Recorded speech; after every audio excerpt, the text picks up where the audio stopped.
Bonjour et bienvenue à l'émission La Parole vivante. Cette émission, on comprend la Bible, on découvre qui est Dieu et quel est son plan extraordinaire qu'il a pour nous. Aujourd'hui, mon collaborateur, Éric Lantier. Salut Éric! Bonjour! Quel privilège de travailler avec nous. L'émission passée, on a commencé à parler d'un sujet qui était déstabilisant parce qu'il n'y a pas vraiment de personne qui parle de ça sur les médias, même sur les médias sociaux. C'est plutôt rare parce qu'il y a une mouvance. On parle ici d'identité de genre. Il y a une mouvance vers la gauche qui nous dit, ben non, mais c'est normal, c'est ça, c'est comme ça. Puis on tasse les absolus, on tasse la science, on tasse tout, on tasse la parole de Dieu, puis on dit, regarde, comment tu te sens? Ça, c'est la vérité. Ça nous amène à un sérieux problème. Parce que comment on fait pour avoir une discussion lorsqu'il n'y a pas de point de base de référence commune où ce qu'on peut dire, ben c'est exemple par la science nous dit quelque chose, on peut au moins débattre selon la science, mais là, il n'y a rien, c'est comment on se sent. Oui, tout à fait. Mais ce qui est important dans nos relations avec des gens qui éprouvent, qui vivent avec ce défi-là, ben, pour certains, c'est un combat, pour d'autres, c'est réglé. Hein? J'ai un corps d'homme, mais je suis une femme, ou j'ai un corps de femme, je suis un homme. Mais il reste que néanmoins, moi, l'approche que j'ai avec ces gens-là, c'est de chercher à connaître leur histoire. Ouais. Chercher à les connaître et chercher à comprendre ce qui les a amenés là. Parce que quand une personne se pose des questions sur son identité, c'est très profond. T'sais, parce que qui je suis m'amène où je vais. Absolument. C'est qui je suis m'amène où je vais. C'est parce que j'ai une personnalité, j'ai des talents que je vais, par exemple, exercer un métier ou je vais jouer un rôle dans ma famille, dans la société, dans ma communauté. Donc, c'est fondamental, ça, notre identité. Ben, c'est comment on se perçoit dans notre univers. Juste moi, qui je suis dans ce monde-là. Si je ne pourrais pas de répondre à ça, c'est très déstabilisant. Oui, puis on a un nom. Parce qu'on a une identité, sinon on serait un numéro, on porterait tous le même nom. Hein? Pourquoi on a un nom distinct? Parce qu'on est une personne distincte. Et même dans l'éternité, la Bible dit on va avoir un nom nouveau. Ouais. Donc, une identité qui nous est propre, qui est conforme à la vérité en qui on est vraiment. Donc, l'identité est très puissante et a une place très importante dans la parole de Dieu. Et justement, j'aimerais ça qu'on puisse plonger. On va regarder deux textes qui sont justement, eux autres aussi ne sont pas nécessairement très populaire. Ça se trouve dans Éphésiens au chapitre 5. Donc, j'aimerais à la maison vous inviter à prendre vos Bibles, de tourner avec moi dans Éphésiens au chapitre 5.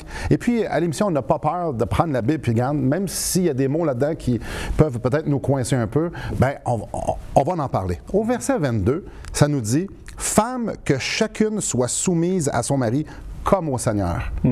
Au verset 25. Ça, c'est la responsabilité de la femme. Et là je peux entendre, on a entendu soumission. On y revient. Au verset 25, ça nous dit, Marie, que chacun aime sa femme comme Christ a aimé l'Église et s'est livré lui-même pour elle. Oui. Donc, on est en train de parler ici des hommes. Oui. Et les femmes ont des responsabilités différentes. C'est complémentaire. Je veux juste ici faire une petite parenthèse.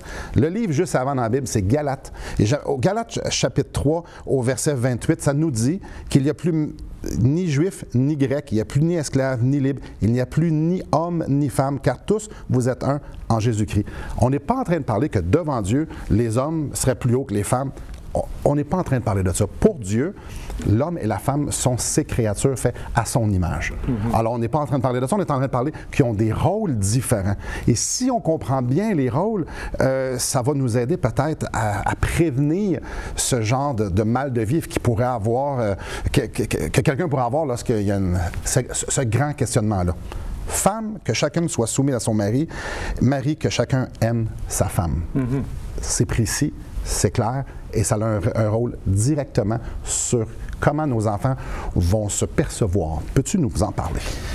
Oui, tout à fait, parce que, vous savez, c'est vraiment important de comprendre ces distinctions-là, parce que quand on comprend comment l'autre est, eh bien, c'est là qu'on apprend, on découvre comment tirer le meilleur de cette personne-là et de développer une relation de plus en plus harmonieuse.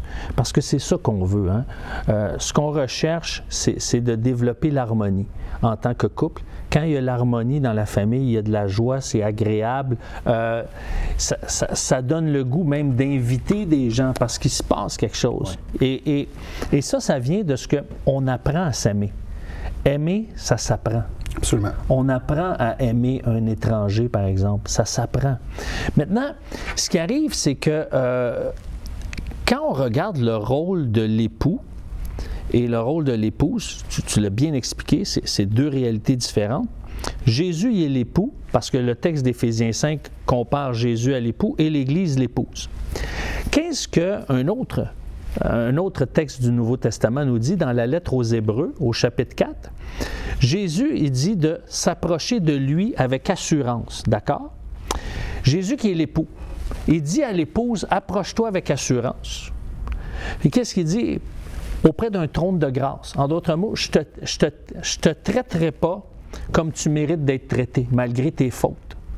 Et il dit, tu peux me confesser, tu peux me confier tout ce que tu as vécu, même si tu as dévié, parce que j'ai été tenté en toutes choses comme toi. Et là, qu'est-ce que ça veut dire? Ça veut dire que Jésus, comme époux, il écoute son épouse. Bien, premièrement, il l'accueille, il l'écoute, il ne la condamne pas et il ne la traite pas comme elle mérite d'être traitée. Il la traite comme si elle n'avait fait aucune erreur. Alors ça, c'est une indication comment nous, on doit traiter nos épouses. Premièrement, l'accueillir, comprendre ce qu'elle vit comme émotion, plutôt que rester sur des faits. Ouais, mais souvent, les tensions, c'est « Ouais, mais tu as dit ça, tu as utilisé tel mot. » Plutôt que de dire « Attends une minute, comment tu t'es senti? » Parce qu'à partir du moment qu'on exprime comment on se sent dans la situation, on ne s'ostine plus. Tu sais, parce que si toi, tu t'es senti amoindri, bien moi, je ne peux pas remettre ça en cause. Ça, tu n'as rien à dire. Moi, je me suis vraiment senti amoindri. Exactement. Exact. Donc, je ne peux pas dire, bien, tu n'as pas raison.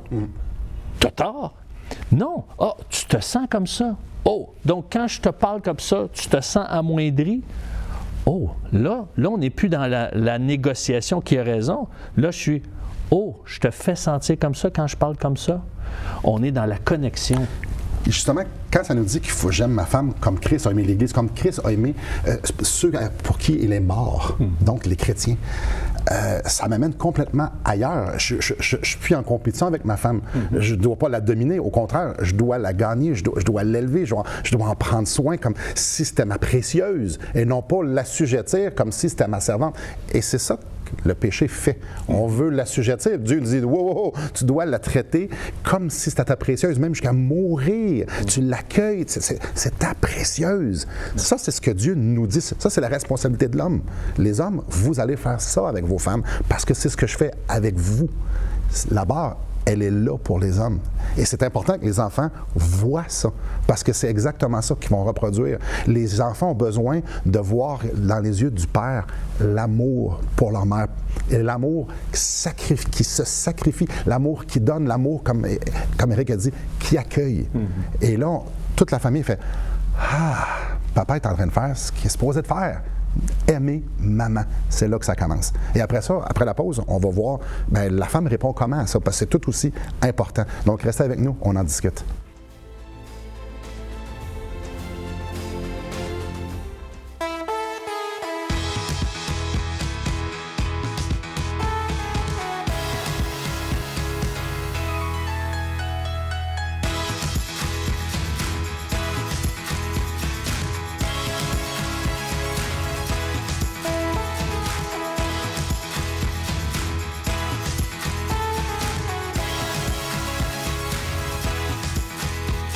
Pour en savoir plus, visitez radioespoir.ca. Rebonjour à vous. Avant la pause, on parlait que les hommes doivent aimer leurs femmes comme Christ a aimé les chrétiens. Il est mort pour eux. Il les aime, il les accompagne, il est toujours avec eux. Quelle promesse, je vais être avec vous jusqu'à la fin. Donc, tout ce que vous allez vivre, je vais le vivre avec vous parce que je suis avec vous. Ça c'est ce que l'homme est supposé de faire avec sa femme. Et les enfants sont supposés d'observer ça. C'est de même que ça fait. C'est ce que Dieu nous dit. Tantôt, au début de l'émission, j'ai lu le verset 22 dans Éphésiens 5. Je vais le relire juste pour replacer le malaise bien comme il faut. Femme, que chacune soit soumise à son mari comme au Seigneur. Et là, ça, c'est un des versets qui est le plus épineux quasiment dans la Bible aujourd'hui. Les femmes doivent être soumises à leur mari. C'est quoi ça? Éric, je te lance la balle ou l'appel, peu importe, vas-y. C'est intéressant parce que un peu plus loin dans le texte, ça dit que celui qui aime sa femme s'aime lui-même. Et ce que la recherche a pu découvrir, et elle a démontré, c'est qu'une femme, règle générale, on parle de généralité, là, il y a toujours des exceptions, c'est pas vrai à 100%, mais ce qui est vrai dans la majorité des cas, ce que la science a démontré, c'est que la femme est munie, est dotée du principe de la réciprocité. Je te donne un exemple. Je masse les pieds de ma femme, elle va dire « Oh, ça me fait du bien ». Qu'est-ce qu'elle va faire? Elle va à son tour me masser les pieds. Réciprocité. Tu me fais du bien, je te fais du bien. Et ce que la recherche a observé, quand c'est la femme qui masse les pieds de l'homme, qu'est-ce que l'homme fait? Dit « Hey, merci beaucoup, ça me fait du bien. Merci », puis arrête là. Pourquoi? Parce que l'homme, lui, ce qu'il recherche, on le voit un peu plus loin, lui, il recherche le respect. Donc, elle me démontre du respect, je lui montre de l'appréciation en lui disant merci. Lui, il n'est pas dans la réciprocité. Alors, c'est pour ça que quand un homme aime sa femme, s'aime lui-même, la femme va lui remettre. On regarde dans le Proverbe 31, le Proverbe 31:12, la femme vertueuse, elle fait du bien à son mari et non du mal. Pourquoi? Parce qu'elle se sent aimée. Et comment une femme se sent aimée? Je l'ai cité tantôt. Elle se sent accueillie, elle se sent écoutée, elle ne se sent pas jugée parce qu'elle a manqué, puis elle sent qu'elle n'est pas traitée en fonction de ses manquements. Quand une femme vit ces composantes-là, elle est prête à se donner à son mari. Donc, ce n'est pas une corvée de se soumettre quand ces composantes-là sont présentes. Dans Jean, ça nous parle qu'on aime Jésus parce qu'il nous a aimés le premier. Tu parles de réciprocité ici, et ici, le mari est supposé d'imiter ça. Donc, t'aimes ma femme et ma femme va m'aimer en retour. Et là, je ne l'aime pas pour qu'elle m'aime. Non, c'est comme ça que c'est supposé de fonctionner. Le plan de Dieu, c'est comme ça. Un mari qui aime passionnément sa femme et sa femme qui fait « Mais oui, mais moi aussi, je t'aime. Allons-y ensemble. » L'idée ici, c'est comme de dire qui ne voudrait pas se faire l'idée de se faire diriger par Jésus. Non, Jésus est là. Hey, on te suit partout. Regarde, oui, t'es amant, t'es ci, t'es ça. Je te veux dans ma vie, je te veux comme direction. Ben, c'est ça ici. C'est exactement ça. Oui. Mais là vient le danger. La chute, c'est mortel parce que la chute a dit la femme, tu vas vouloir prendre le rôle de leadership et l'homme, tu vas vouloir la dominer. Et c'est ça qu'on voit. On voit 6000 ans de domination sur les femmes ou ce qui ont été assujettis. Puis encore un peu partout dans le monde, puis c'est pas réglé tout partout, tout ça. Et donc là, la femme, elle dit hey, wow, je veux prendre ma place. Et on est d'accord avec ça. Mais un débordement vient tout faire basculer parce que si les hommes abdiquent, disent « Ah non, mais regarde, moi, je vais prendre mon trou parce que je veux surtout pas. » Et là, ça fait une photo qui est très perturbante pour les enfants parce qu'on vient de tout corrompre ça. Là. On est en train de marcher justement dans les effets de la chute plutôt que de dire « Non, on va retourner à la parole puis faire ce que Dieu nous demande de faire. » Fait que ça met les enfants sous haute tension, à risque. Oui, tout à fait, parce que, justement, une des causes majeures de divorce après l'adultère, c'est le manque de soutien. Une femme va dire « Je veux quitter mon mari parce que je ne me sens pas soutenue. Ouais. » Et il y a différentes raisons à ça, hein, et qu'on pourrait expliquer. Mais l'idée, c'est que le fait qu'une femme devient de plus en plus forte, prend de plus en plus de place, prend plus de leadership, souvent ça amène un homme à moins s'impliquer parce qu'il dit « Wow, c'est bien fait ». Et souvent, l'homme se dit « Puisqu'elle ne me demande pas directement de l'aide, pourquoi j'y en offrirais ?» Tu sais, puis, et souvent, moi, quand je parle avec des hommes, je dis « Je comprends pas, ma femme n'est pas contente. » Quand elle arrive de l'épicerie, elle sort, elle me regarde, puis je lui dis, par exemple, « Puis ça a bien été à l'épicerie? » « Oui, oui, oui. » Et là, les hommes regardent leur femme rentrer les sacs, mais ne bougent pas. Et moi, je leur dis, « Pourquoi tu ne l'aides pas? » « Elle ne me l'a pas demandé. » Alors, une femme, elle, c'est pas, elle n'attend pas. Tu vois le besoin? Bien, réponds aux besoins, parce que les femmes sont comme ça. C'est diamétralement opposé à ce que Jésus faisait. Exact. Jésus, il voyait un besoin, il était là avant que le besoin même soit mentionné. Exact. Mais nous, les hommes, ce qui arrive, c'est que nous, on ne demandera pas de besoin tant qu'on n'a pas besoin d'aide. Si je dis, si tu es en train de faire quelque chose, bricoler quelque chose, veux-tu que je t'aide? Je dis, non, non, ça va bien. Je vais te le dire si j'ai besoin. On est comme ça. Fait qu'on pense que nos femmes sont comme ça. Alors, ce que ça fait, c'est que, premièrement, les femmes doivent apprendre à exprimer leurs besoins, mais les femmes vont dire « Ouais, mais c'est évident, regarde, je suis en train de faire la vaisselle puis il ne m'aide pas. » Alors, donc, voyez-vous, il y a un problème de communication, puis il y a un problème de comprendre le genre qui est différent. Ouais. Et c'est pour ça que lorsqu'on va voir dans les Écritures, puis qu'on remarque justement quelles sont les caractéristiques générales de la féminité, de la masculinité, bien, ça nous apprend à mieux communiquer et à mieux s'aimer. Parce qu'à la fin du chapitre, qu'est-ce qui est dit ici? Il dit que les maris aiment leurs femmes et que les femmes respectent leurs maris. Ouais. Hein? Donc, il y a deux caractéristiques différentes. Il y a une recherche d'amour, puis d'un côté chez la femme, et il y a une recherche de respect chez l'homme. Donc, si on ne s'aime pas de la façon que l'autre a besoin d'être aimé, c'est certain qu'il va y avoir une distorsion, puis ça va être difficile d'amener l'harmonie dans le couple. Et une famille où l'harmonie n'est pas là dans le couple, j'en reviens encore aux enfants, on met les enfants à risque. Parce que ce qu'ils voient, c'est une distorsion. Ce n'est pas le plan de Dieu. Alors, eux, ils doivent réagir à ça. Si on enlève les points de référence de ce qui est bien et ce qui est mal, puis du rôle de tous et chacun, là, on vient encore une fois à enlever les absolus puis dire, bien, je vais me sentir comme je me sens, puis ça va être ma vérité. Ça l'amène loin. Pourtant, ça aurait pu être prévenu. Restez avec nous après la pause. On va justement parler de ce risque-là qu'on met nos enfants. Restez avec nous. Depuis maintenant 15 ans, nous avons l'immense privilège d'annoncer la bonne nouvelle de Jésus-Christ. Par la grâce de Dieu, nous avons fait plus de 500 émissions, distribué gratuitement des milliers de livres et que dire des centaines de personnes qui ont répondu par la foi à l'appel de Jésus. Aujourd'hui, nous aimerions inviter ceux qui ont reçu cette bonne nouvelle à faire équipe avec nous. Aimeriez-vous avoir un impact dans la francophonie pour l'Évangile? Joignez notre équipe en participant financièrement à la production de l'émission et en nous permettant de continuer à offrir de la littérature gratuitement à ceux qui sont ouverts à l'Évangile. Contactez-nous. Il nous fera plaisir de vous partager comment vos prières et vos dons peuvent faire la différence.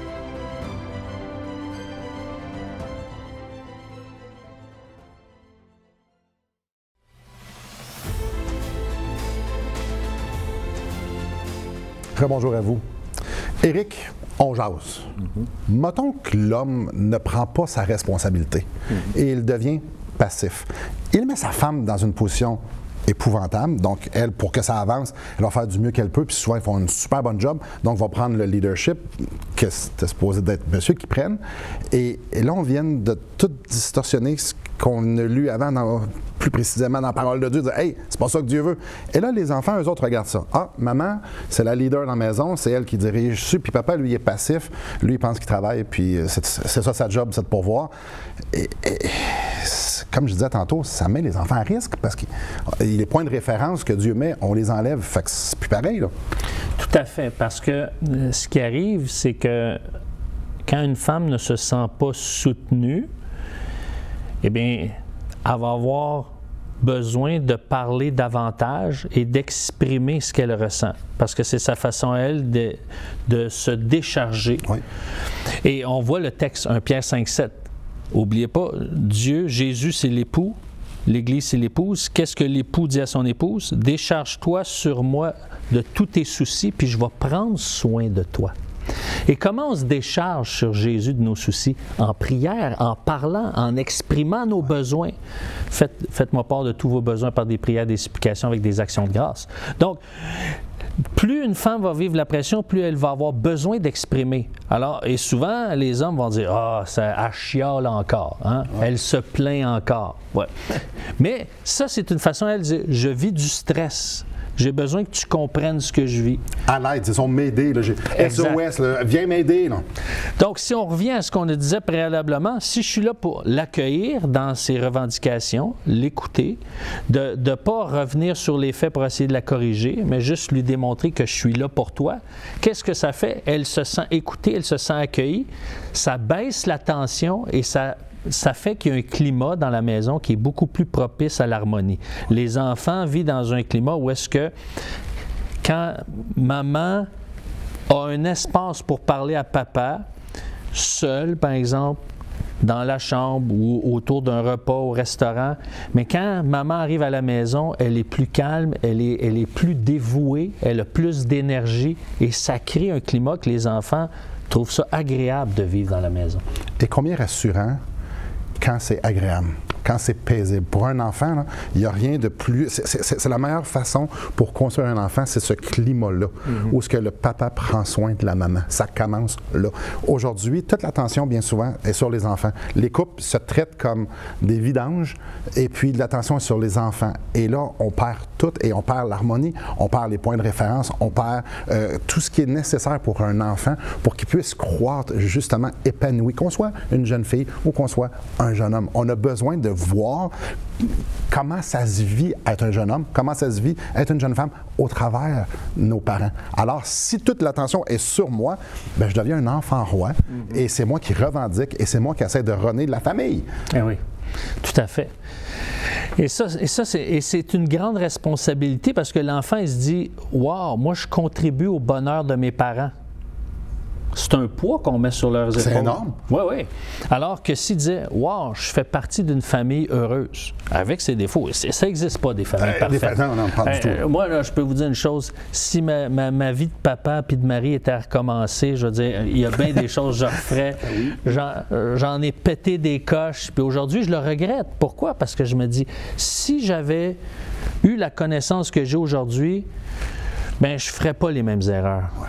Et c'est pour ça qu'on a besoin les uns des autres. C'est pour ça qu'on a besoin d'enseignement de la parole de Dieu. On a besoin de l'Église, d'une communauté pour justement qu'on puisse entendre « Ah, ça, c'est pas si grave », puis dédramatiser les situations, puis apprendre de nos erreurs. C'est pour ça que c'est important la communauté chrétienne. Ben oui, parce qu'on fait référence à la parole de Dieu. Notre point de référence, c'est pas comment je me sens, comment tu te sens, parce que chacun, c'est toujours délicat comment on élève nos enfants ou comment on traite notre femme. Mais le point de référence, le point de comparaison, c'est Jésus. Absolument. Jésus avec nous autres. Fait que c'est pas comme Éric fait comme moi, tu vas voir, ça va bien réussir. Mais on dit, comme tu l'as dit, la dernière affaire qu'on veut, c'est que les gens viennent prendre une photo ou un film de comment on vit chez nous, et dire, hey, ça, c'est le standard. Non, le standard, c'est aime ta femme comme Christ a aimé l'Église. Et ta femme a été créée pour répondre à ça. C'est simple comme ça. Et tes enfants vont tellement voir un épanouissement que le Seigneur va avoir posé. On est en train de faire ce que le Seigneur demande. Et là, ça l'amène un calme et beaucoup plus d'ouverture, beaucoup plus de compréhension. Si le petit gars il dit, ben moi, je veux faire du ballet, hey, regarde, il y a beaucoup moins de contraintes. Et la fille dit, moi, je veux jouer avec des camions. Ben, jouer avec des camions, toute l'histoire de l'identité de genre, c'est réglé avec le papa qui a pris ses responsabilités, la maman qui a pris ce que le Seigneur lui a demandé et que ça l'avance dans l'amour et dans le calme. Ça semble si simple. Oui, puis parce que oui, ça semble si simple parce que ce que Dieu a créé puis les principes de Dieu sont parfaits, mais nous, à cause qu'on est pécheurs, on a besoin d'apprendre de nos erreurs, on a besoin d'apprendre de la parole de Dieu et on a besoin de l'Évangile, de la grâce de Dieu. On ne pourra pas y arriver par nous-mêmes. C'est impossible. On a besoin du soutien de Dieu. C'est une des choses qu'on doit comprendre. On ne se roule pas les manches. Je dis, bon, mais là, non, hey, chérie, j'espère que tu as entendu ce qu'ils ont dit, ou chérie avec un E ou pas de E, là, peu importe. Ouais, un instant, là. Moi, je ne suis pas capable d'aimer ma femme comme Christ aimait l'Église. Il y a juste Christ qui peut aimer comme ça. Mais ça donne bien parce que j'ai son esprit en dedans de moi qui produit des fruits. Alors, c'est par sa puissance. Et ça, c'est accessible à ses enfants. Et combien c'est glorieux que l'Évangile le produit en dedans de nous. Et ça, c'est accessible pour n'importe qui dit « Hey, Seigneur, je veux ta vie. Je veux pas juste que ça allait bien dans mon couple. Je veux te connaître, toi. Je veux pas juste maintenant, pour l'éternité. » Surtout quand on comprend qu'il est mort sur une croix pour nous laver de nos péchés. Il est mort sur une croix justement pour nous unir à lui. Il a enlevé tout ce qui était...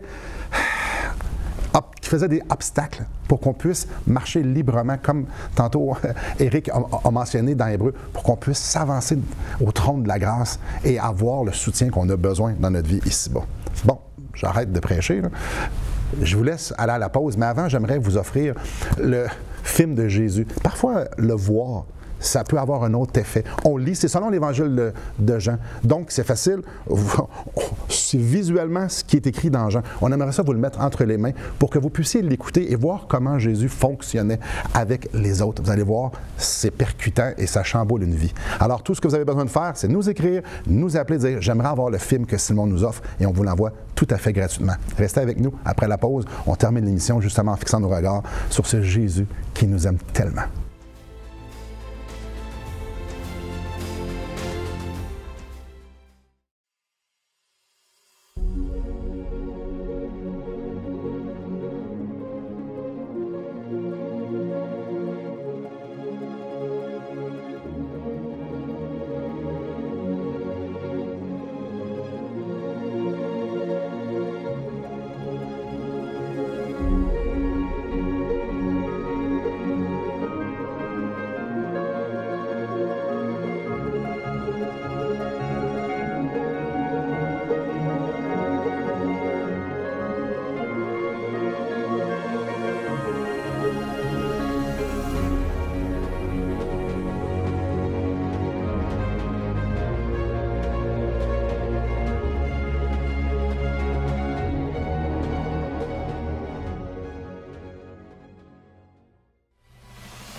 Bonjour à vous.